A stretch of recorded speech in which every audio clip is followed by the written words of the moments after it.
Well, hey, everybody, and welcome to Memento, a podcast by Washington Avenue Christian Church. So here at Washington Avenue Christian Church, we understand that sometimes we forget who we are, and sometimes we forget what we're supposed to do, and sometimes we even forget what we talked about on Sunday morning. So in an effort to remind ourselves of who we are and what we're supposed to do, and what we talked about on Sunday morning, we bring you Memento. My name's Shane. I'm the Connections Pastor here, and this is not Jake. This is our new friend. His name is Lennie McCay. Lennie McCay. What do you do here, Lennie?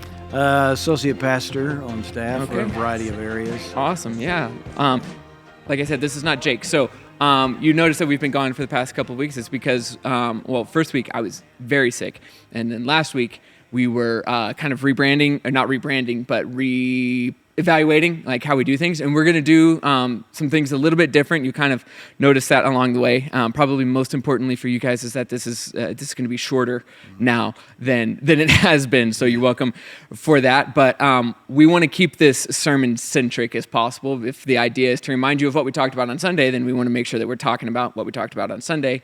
And the best way to do that is to bring in the speaker from Sunday, which this week happened to be Lennie. So when Lennie and Bob preach, they're going to join us, and then we're going to get Jim about once a month in here as well, which will be awesome. So Lennie, welcome aboard to your first episode. Well, thank you. Yeah, I'm glad. I'm used to doing this with not a big audience. I know, right? Yeah, it feels odd sometimes. It's a throwback to COVID a little bit for me. It's just like talking to an empty room. It gives me heart palpitations sometimes. But so the sermon this week was Daddy-Daughter Dance. And before we dive into the sermon, can I just say that you, more than anybody, on two separate occasions, have just like crushed me with the weight of being a father to a daughter. Yeah. At Jenna's wedding, like I don't even remember what you said, but I was just like sitting there and you said something like right at the beginning, and I was just like, oh my gosh, I have a daughter. and then on Sunday, you threw that picture up of you and Emily at the wedding, and again, like I don't even necessarily remember what you said, but I was just sitting in the back getting my notes ready, and I was like, oh man. A picture's worth 1,000 words, and yes, they... I crushed myself just thinking about them. It was the dancing. It was with your little feet, and you got a little emotional, and I was like, Janessa likes to dance with me right now, too. She used to not. Like, I used to try and dance with her, and she's like, no, Daddy. I was like, you're way too young to be too cool to dance for me, or with me. But she does that now. So Daddy-Daughter Dance was the title of this week's sermon, and it was from Ephesians 6, 1 through 4, and then you also brought in Colossians 3:20 and 21. So let me read the text for us real quick. We'll get on the same page and go from there. Here's Ephesians 6:1 first. It says, "Children, obey your parents in the Lord, for this is right. Honor your father and mother. This is the first commandment with a promise that it may go well with you and that you may live long in the land. Fathers, do not provoke your children to anger, but bring them up in the discipline and instruction of the Lord." I'm reading from the ESV, if some of the wording sounded different there. And then Colossians 3:20 and 21 says, "Children, obey your parents in everything, for this pleases the Lord. Fathers, do not provoke your children, lest they become discouraged." And I heard it said once that sometimes the most important things about sermon writing are the things that don't make it in the sermon. So before we dive in too deeply, what do you wish you had 5 more minutes to say on Sunday that I'm giving you 5 minutes to say right now? Okay, I'll try not to take 5 minutes. Sometimes those things don't go in there, and it's good that they didn't, because just make the sermon a little too long. Sure. But the first thing is I did not end up reading all the verses to the song. Originally, I was going to do that, but realized with Graduation Sunday, I needed not to do that, but I thought I could just kind of start it with the beginning. I think one of the services I actually did read the last verse. There was a section in there on the discipline part that I took out. It was some probably practical application for, just kind of helping parents, especially new ones coming up, want some practical advice on some discipline things, such as start early. If you wait till they're 6, 7 years old, you have they're going to win most of the battles. That's trying to get. Another one is discipline for their defiance and rebellion, not their childish mistakes. That's really good. Spilled milk will just happen unless they just look at you defiantly and then just push it over. That's different. Yeah, sure. Yeah, and communicate and enforce. We tend to 1, 2, 2.5. I'm not kidding. Do that a little too often. So so I took out a bunch of that. I had my wife look over this, and that was one of her suggestions. She said, it's really not what the text is saying here. It works, but it's not. And I'm like, yeah, I agree with you, and I needed to cut out some things. So that got cut out. And those are probably the two primary things. That's great. Thanks for sharing that. That just reminded me the counting is like we're kind of trying to feel out like with Janessa. Yeah. She's so sensitive that like even like saying something, I said something like not sternly to her, but just to like make the point last night. Like she wanted to chew on this little thing, and I was like, you can chew on all of these other parts, but like don't chew on this. Like just like you would have thought. I was like, no. And so we have to be really, really careful. But the other night she was not wanting to listen to put on her jammies. She was just like rocking in the chair, and she loves to count right now. And so I was like, baby, I'm going to count to 5. And by the time I'm done counting to 5, I need you to have been out of the chair and start putting your jammies on. And so she's sitting there rocking. And I go 1, 2. She's like 3, 4, 5. And she's just like rocking and looking at me. And she's like, now what, Daddy? 6. So keep going. And I was like, well, you like to count. That's not what I'm trying to accomplish here. So yeah, we had to tweak a little bit of the counting. It's like, it's not a game. Anyway, so what I loved about this sermon, Lennie, was that like you made sure to not just talk to one group of people in the room, and you told us right at the very beginning, like this is for 4 different groups of people, right? You want to tell us those 4 groups of people again? Yeah. Well, first off was actually children who are in the home, and I knew in the audience I would have that fit that bill, junior hires up, and being graduation Sunday, I knew I would have these teens that were there, but all kind of ages of junior high and high school. The second age was those who are in the house but are transitioning out, which was our graduates, and maybe some of the early college who are kind of in that mode. The other one was those of us who've been out of the house for a while, but we're still in that realm of we need to be honoring parents. So I guess it could be everybody there. But then the fourth one was along that line, that we are all children of God. And so, these illustrations are all kind of analogistic or metaphoric for also that relationship that we have. So, and I loved the connections that you made there. Hopefully we'll get to come back to that. So just getting into the text here, Paul starts off in 6:1, and he says, children, obey your parents in the Lord, for this is right. And then in verse 2, he quotes from Deuteronomy and Exodus, the commandment 6, right? Is it the 6th commandment? Fifth. It's the 5th. Dadgummit. I was sitting in there like I had to really think on Sunday when you were like, well, which I one also is it? talked about Deuteronomy 5 and Deuteronomy 6 and all that. So So he says, obey, children, obey your parents, but then he quotes and it says, honor. And you talked about both. Learning to obey mom and dad is the baseline for learning to obey God, was, I think, a pretty direct quote. Right. And then also that obedience is based in trust.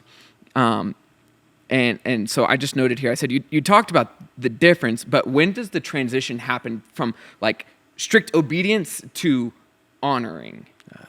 Not that you're not honoring when you're obedient, but like, I'm not going to clarify the question anymore. 18 years, 2 months, 13 days. Perfect. No, it is a transition period, and I don't know if you can always say it's like right now. I know I facetiously said something about when they start paying their taxes, but I think it is a transition that while you're in the house, there's still always that obedience, and I would even say, when kids are kind of out of the house, but then come back and live at home under mom and dad's roof.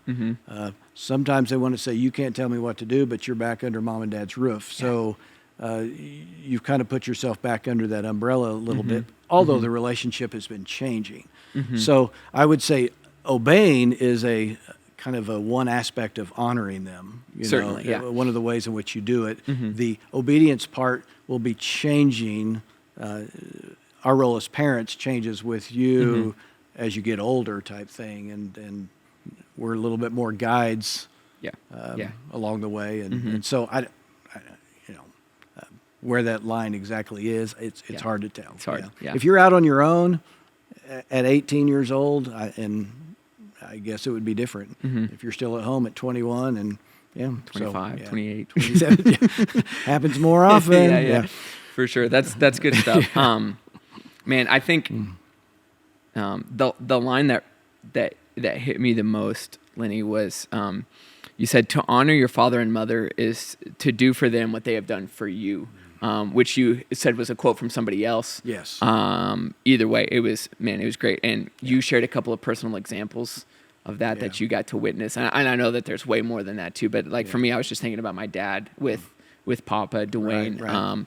He just basically moved in with him for 3 weeks, which is, he would have done it as long as it took. It just only took 3 weeks, but that I didn't have those words for it, but like as soon as I heard you say that, I knew exactly what you were talking about there. So what an example it is that you had that to see, to be able to emulate also down the road, either now and later. Yeah, I used to always tell my dad too, when he would come home frustrated with Papa and his stubbornness. I was like, "Hey, just be taking notes, because like I'm not going to put up with this whenever it's your turn. So remember how this feels." Yeah. No, I've also had those older people say, "You can't tell me what to do. I used to change your diaper." Right. So, It's like, well, now I'm changing yours. So that is correct. And it does happen. You asked the question, you anticipated the audience's question, both in Ephesians and Colossians, where Paul singles out fathers. He's and so you just asked the questions, why fathers only? And confessional time here, I just straight missed like your second reason why. So you said first, because we're the head of the household, and third is because we're the most likely the ones to do the provoking, which I thought was really profound. But help me out with that second point. What was that? The second one is it's our primary responsibility. I think God gives us as leaders of family, when he says husband's head of the wife, I think fathers being the head of the family, it's our primary responsibility that we often turn over to. We just let mom raise them. And we're going to go make the money and okay. I do remember you saying that. I had just blended that in with the head of the household thing. But yeah, that makes well. I'm impressed you remember as much as you did. Well, I took notes. Yeah. But I do remember a lot. I think those are really good things, and I was just curious about your thoughts on, and we can even kind of jump back into the end of 5 as well with Paul's those 9 verses that he's been talking to men about how they treat their women, wives, not women. What is it? Come here, woman. Maybe I need to reread the text. Those 9 verses about how they treat their wives, and then this is backed up right against it as well. I'm specifically talking about fathers and just like the countercultural nature that this text, for us, we're like, oh yeah, of course we're supposed to love our wives, and of course, like, yeah, don't be a jerk to your kids. But like in those days, like I feel like it was a lot more countercultural. You wanna talk about that? Yeah, and I kind of go back and forth on this a little bit because I know some will talk about it being countercultural, and yet at the same time, especially the boys, they would send them to school early, and they would and teach them all this because they knew, hey, we're training these to be men, and someday. And so I think kids, and yet at the same time, when the disciples come to Jesus and they're like, you're bothering the master, bringing these kids, and Jesus kind of elevates them and then says, unless you become like these children. So Jesus had a way of elevating kids and elevating the status of the women, and the different roles that we play and the different parts that we play in a family is we might have our roles, but that doesn't mean that one role is more important than any other roles.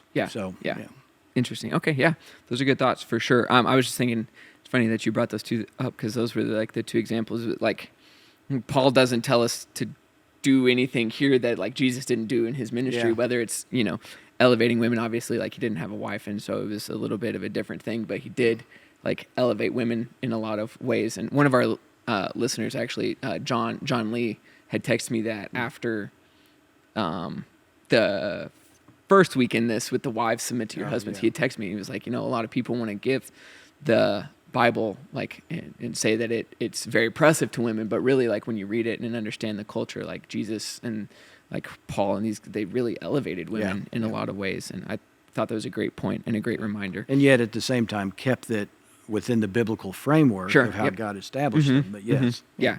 Yeah, absolutely. So, yeah, good things. Man, you said teach and discipline in the same way that we are being taught and disciplined by God. Do you want to elaborate on that at all? This is an unprepared for question, but you want to elaborate on that at all, or what might that look like, or maybe better yet, what did that look like for you as a father? As me being a father to the kids. Yeah. Now you're getting touchy and putting me on the spot here.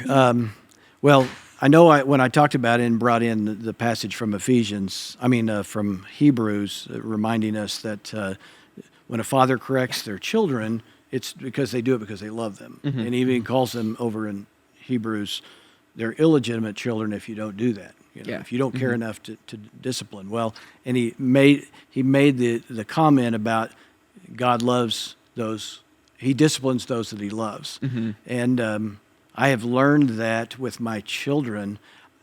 I'm going to say it in two factors. I learned that just with my children. The more I loved them, the more I wanted to make sure they grew up knowing what was right and would do those right things. But I also began to see it even in my years of youth ministry, learning to, in a sense, discipline those teens that were in my department. But the more I cared about them, the more I was willing to do that. Yeah. And the more that grew, the more I did so, but always motivated out by love. And so I think that's really where it starts, because that's one way in which we demonstrate love. Yeah, absolutely. Those kids who don't have any parents to just show what's right and wrong, and because it's for the purpose of training. Home is a training ground. Yeah, and I loved that. I don't think that I wrote it down. Oh yeah, I did. Yeah. Sometimes home is a playground, other times it's a battleground, but it's always a training ground. I thought was really, really profound. And I was just sitting here thinking about how discipline gets such a bad rap, because discipline is so often associated with punishment. Yeah. And there's room and space and need for both in the parent-child relationship, but discipline doesn't. They're not the same thing, right? And so, like, finding the balance, discipline is something, hopefully, that we're actively kind of doing and living out all the time. And then there are those defiant kind of moments where it's like, this is a punishable offense here. Right. Whereas, I'm disciplining Janessa, a lot of the time in our interactions, just in teaching her how to exist as a functional human. Yeah. Well, that's when I did talk about that moves from external to internal. Early on, there's a lot more, our discipline is more external, but as they grow up, we want to teach them to where it's starting to become internal from them. And it takes a little while, but they start to learn that. And the more they do that, the less we have to do the other. Yeah. This is a raw connection, so it may not work, but it kind of, just going back to the second half of what you said of being taught and disciplined by God, is there are maybe there's that applies as well, from the external to the internal is your faith is the not just a mental assent or a belief in, but an action of an actionable response to what God has done for us, and we continue to do those actions, but those actions ought to more and more be motivated out of our internal growth and love for God. And it just reminded, we've been in Hebrews 6, and so where he's you're so focused, so we ought to be talking about bigger, better things, but you guys are immature because you haven't moved on from the elementary things. That's made me think of, I sometimes hear people say, well, I just wait for God to tell me what to do. Yes.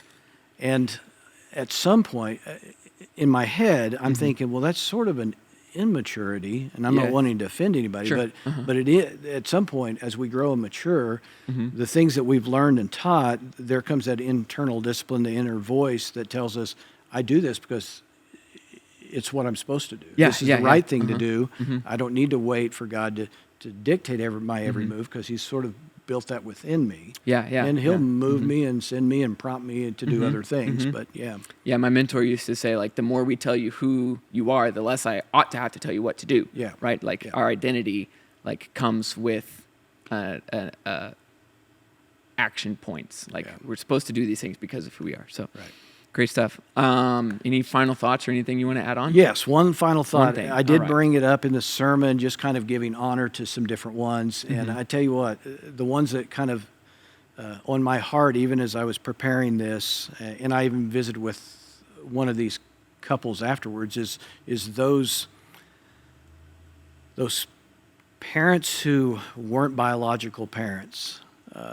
They're now older, but they're now dealing with grandkids, and in some cases grandnieces, or even not that, but they've been brought in from the outside, and it's difficult. You don't have the energy when you're older that you once had, and there's a lot of people at Washington Avenue that are in that in that world, and so just wanted that to sort of encourage them. It's a blessing, but what an honor to have somebody who will step in those kids' lives and train them up. So very self-sacrificial, right? Yes. And hopefully those kids will grow up with that point in their mind to honor is to do for them what they've done for you. One of those guys sitting right behind the camera over here too, Isaac, and his kids that him and his wife have taken in. So that's right. I'm thankful for your example in that too, Isaac. I might get teary, so I have to shut it down. Yeah. All right. Yeah. Cool. Maybe that's a good point. Lennie, thanks for carving out some time to be with us today, man. It was welcome. Good. Thanks for the invite. Good discussion, and we'll do this more over the summer because you and me are tag teaming. Oh, that's true. Over this summer, so that'll be fun. I'm excited for that. So, guys, thank you so much for tuning in. If you haven't already, make sure that you like and subscribe and share these things so that we can have more listeners. And reach more people. We're thankful for the time that you give us every single week. We love you, and we'll talk to you next week. Bye.